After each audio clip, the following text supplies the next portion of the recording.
Bonjour tout le monde, bonsoir.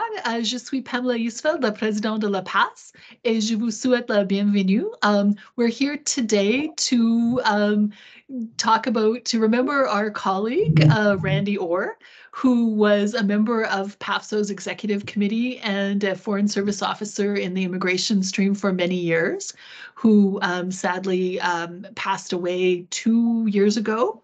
We lost him, and we decided to create this award, this PAFSO award for service to the foreign service community in his memory.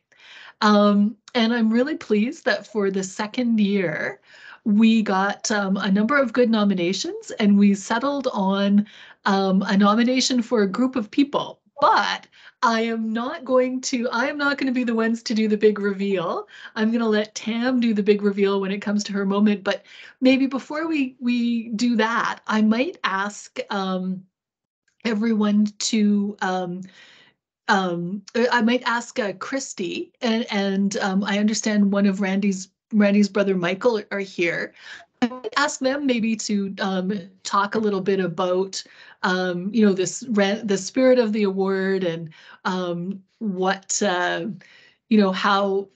how we're remembering Randy, and what this might mean to them to do this. I'm really glad that they could be here with us today. Christy, do you want to go first? Sure, it will be very brief. I just want to thank PAFSO for honoring Randy and his legacy in this way. I know Randy worked tirelessly for PAFSO. It was his passion. He was always looking out for the foreign service people, making sure that they are well represented here back home, to make sure that they don't feel alone and forgotten while they are overseas. So on behalf of myself and Randy's family, I would like to thank you again for this, this beautiful way of remembering Randy.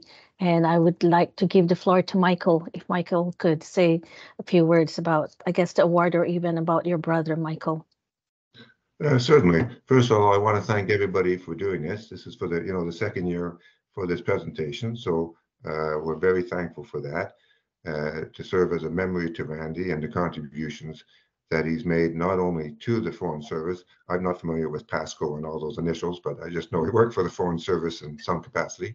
But more importantly, not just working for the Foreign Service, but all the people he impacted that he met at the Foreign Service.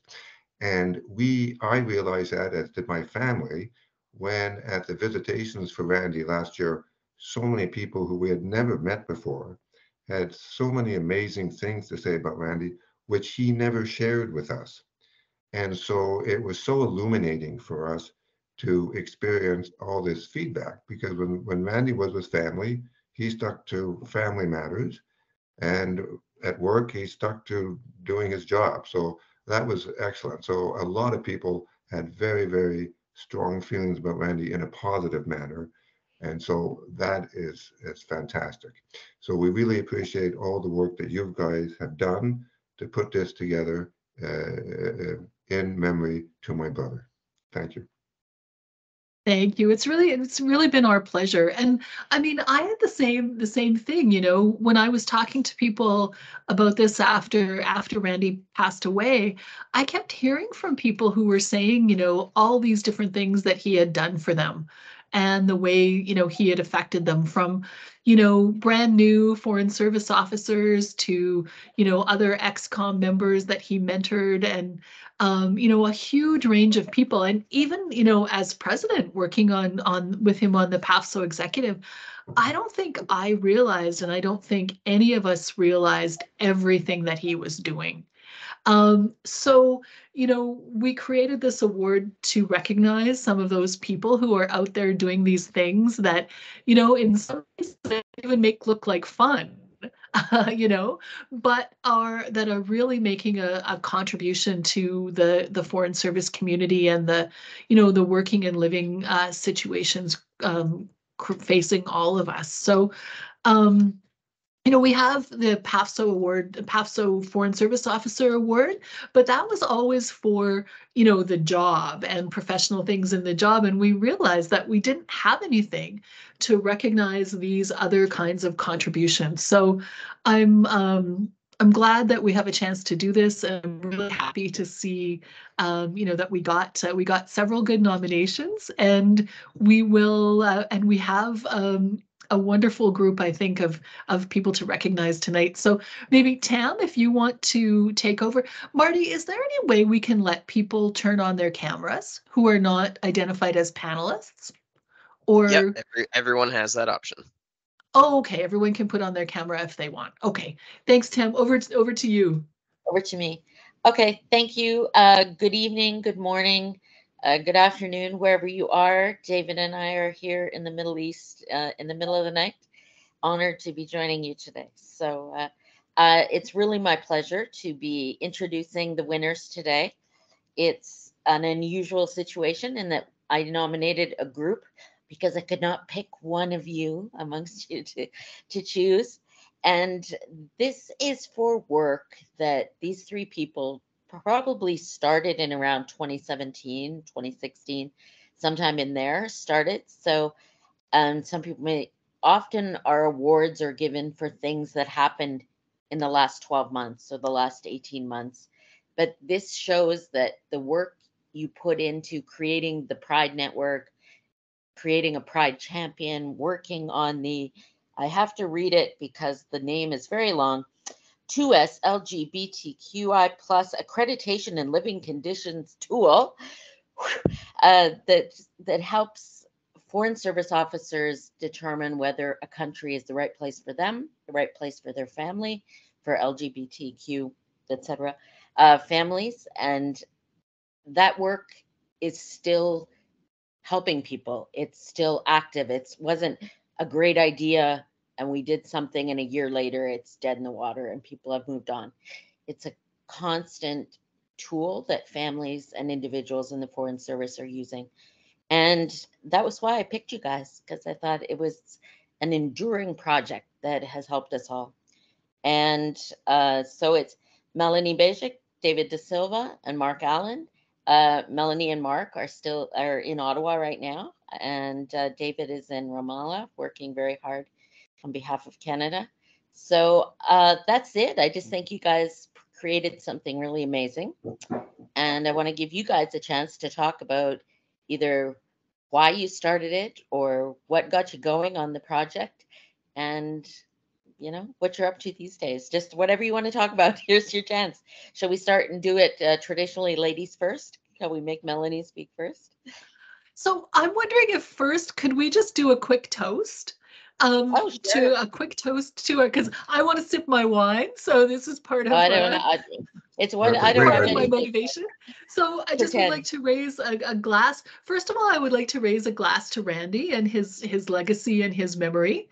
And that brought us that the spirit that brought us all here today. So first to Randy. To Randy. And second, I would just like to also drink to our nominees, our awards winners, sorry, not just nominees, and to thank them for their contribution and before we hear from them in their own words about their work. So congratulations to Melanie, David, and Mark.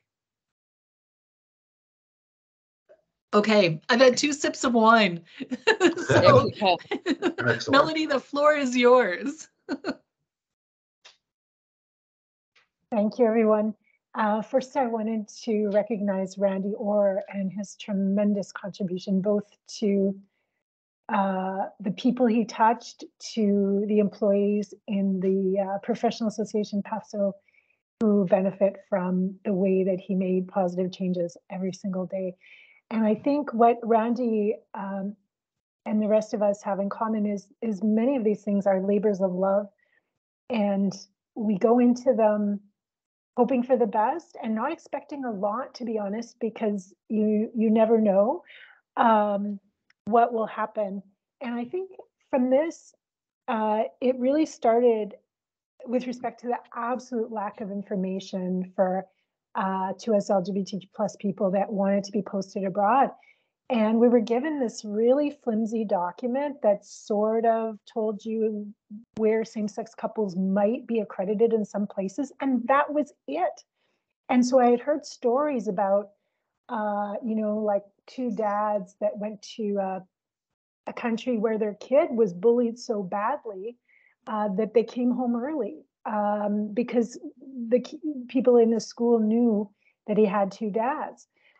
We heard stories of, trans people in transition who didn't have access to the healthcare that they needed, HIV positive people who wanted to apply to postings and didn't even know the status because some countries don't allow entry to HIV positive people, or certainly don't allow them to be accredited as diplomats. So it wasn't just about same sex, it was about so much more. It was about the kids, the families, the complete picture.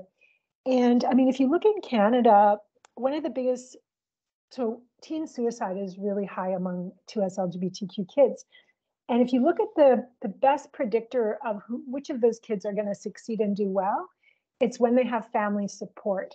And so if you extrapolate that to the Foreign Service, I like to think of the Foreign Service as a family, because a lot of us go through things that even our own family doesn't quite understand. I mean, you might be experiencing that right now in Ramallah, David, that they can't even fathom. It's like some, drama to them, but it's our lived experience.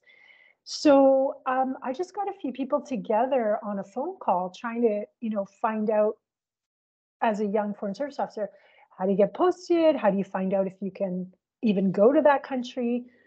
I really was curious I wanted to not be posted to a place where I wouldn't be safe, but I also didn't want being a member of the 2S LGBT community to hold me back and limit my career options because, needlessly, because of a lack of information, people would just say, oh, too risky, don't go there, don't go there, don't go there.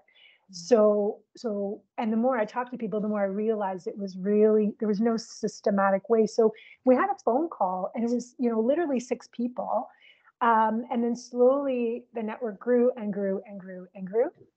And I mean, I was an FS2 at the time. So I would say that one of the things I learned is, despite this being a very bureaucratic organization, there is space to be a leader at any level of the organization. There is space to innovate and there is space to affect change.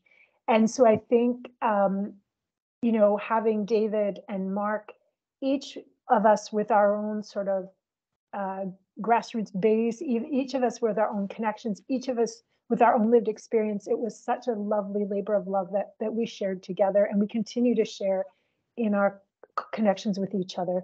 So, who would have known that we'd go from that to now having a transgender guide for the department? Thank you so much, current Pride Network executive. As Mark mentioned the other day, that there would be a drag show in the Kijiru Auditorium. This was not something that could have been done decades ago.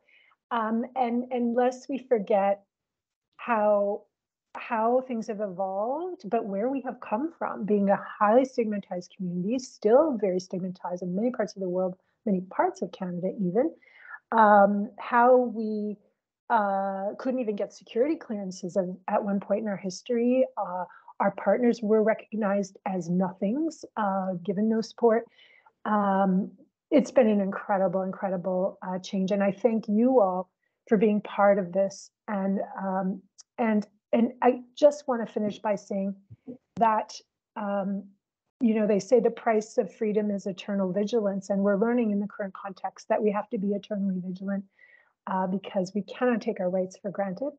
And that is what this labor of love has been all about. So thank you, Tam, for nominating us. Thank you to my beloved co-founders, David and Mark, so sincerely for your commitment to this cause.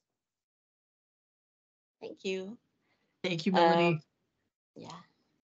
Mark, shall we make you go next, and we'll save David for last since he doesn't have to get up early tomorrow?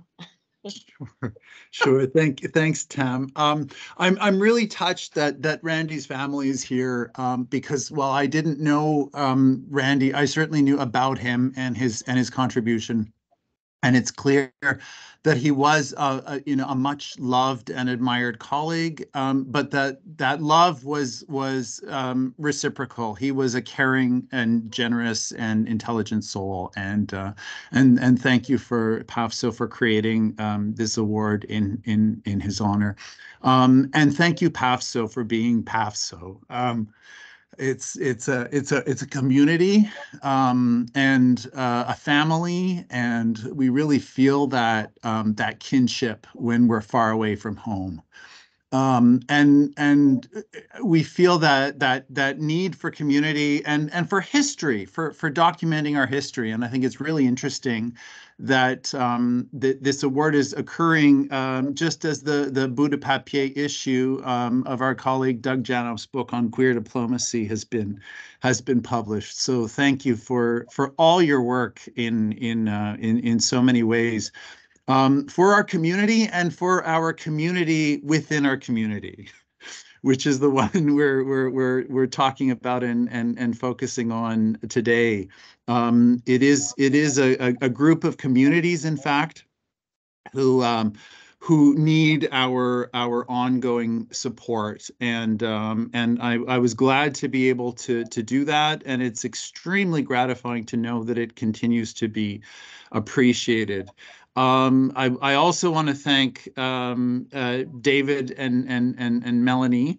We're all very different people, and I think that's the secret sauce, was that we really complemented each other, and continue to in this endeavor. Melanie, for your poise, your work across the public service, and beyond, at all professional levels on this agenda, creating positive spaces wherever you go. And David, who's personable and pragmatic, and I'm sure those two qualities are serving him these difficult days. So thank you. It's much appreciated and really, really very touching. Thanks. Thank you. And Thank you, David, Mark. last but not least. Thanks very much, Mark and Melanie, for those kind words. Thank you very much to PAFSO, and thank you very much to Tammy for the nomination. So I did have the privilege of working with Randy and Tammy and Pam while we all served as part of the executive during the infamous strike, which was about 10 years ago, a little bit over 10 years ago. And I think that was the first time I really got to know Randy fairly well. We got to know him quite well, in fact, because we were meeting multiple times a day, every day for weeks and weeks. And he's I came to realize that his dry sense of humor, his pragmatism, but his persistence and deeply caring about the issues is really what sort of marked him apart from everyone else. And it really marked for me his excellence. And that's why I'm particularly touched to be honored by this award. Thank you very much, Tammy, for the nomination. You are the beating heart of the FS community, and if we are all family, you're in many ways sort of the center of the family, and that's really, really appreciated. Aujourd'hui, c'est la 18e journée du conflit entre l'Israël et Gaza. Il y a entre 6 000, 7 000, 8 000 personnes qui sont mortes, y compris aussi une autre douzaine de milliers qui sont blessés. Alors, pour moi, c'est important pour me rappeler que nous avons beaucoup de chance d'être Canadiens et aussi d'être des diplomates canadiens qui peuvent réagir et améliorer le monde autour de nous. And it's in this conflict, in this context, that I think the value of FS really shined. Our flexibility, our adaptability, our dedication, our sacrifice. At the moment, I have 7 or 8 officers from around the world who have flown in to the East Jerusalem, the West Bank, Ramallah. They're literally flying into a conflict zone in order to keep Canadians safe. And I also have spouses and kids of Canadians posted to my mission who have left because of safety, and they're elsewhere in the world. And both the families of the people who have arrived to make things better for people, and the spouses and kids of the diplomats who have now left, they serve as supports and mechanisms to keep all of us running. And without having that security and that safety, as Melanie said, without making sure that our families are supported, there's no way that we can focus on our tasks. And so in that context, I'm super delighted to be a recipient here, because if there's one thing that I've learned in my 6 postings, it's that having that supportive family and friends atmosphere is so absolutely fundamental to making the foreign service work and to making us productive and human and compassionate officers that can actually make a difference. It also helps to have the right policies and the right procedures in place. And that's really what was sort of at the heart of what drove Mark and Melanie and I to come up with this in the first place. It's by increasing the protections that we had for 2S LGBT families and employees, but also making them feel more comfortable, making them feel that they can be on posting with us and not have to hide or have some sort of unusual, weird status or have no status whatsoever, that they can be proud to be who they are, and that not only will they have the support of the couple and the family unit, but they'll have their government and their employer behind them too. And that's really important. And I don't forget that for a minute. I'm Canada's first 2S LGBTQ head of mission in the Middle East.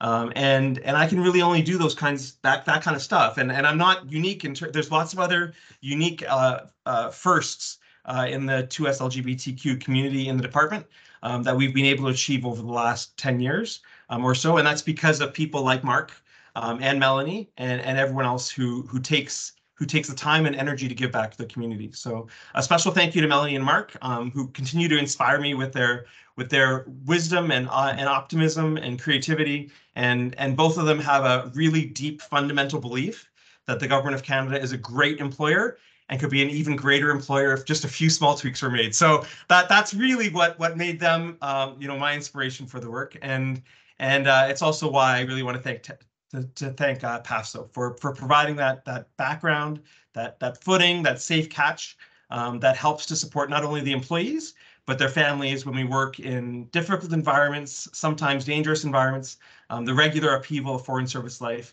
It's these kinds of supports that are required to be put in place that allows Canada to be the force that we are overseas. So thank you very much. And thanks to Randy's family for coming today. That means a lot to me too. Thank you, everyone. I don't know, Pam, do you want to? No, I just wanted to say thank you to everybody and see, is there anybody who would like to say anything while we've still got the recording going for colleagues who, who might to this later? Because if not, I'm just going to thank everybody, and then I'm going to ask Marty to turn the recording off so we can just have a chat while we have our wine. But thank you very much for sharing. Very, very briefly, I want to thank, this is Michael, I want to thank Tammy for nominating you guys, and congratulations. I'm glad the award is going to such well-deserved recipients, and really appreciate that it's in Randy's name, so congratulations. Thank you. Thanks so much. Thank you. Thanks, Michael. Yes, so I will, go ahead. Anyone else? Okay, I will just congratulate again the award recipients and thank Tammy for the nomination, and ask Marty to turn off the recordings.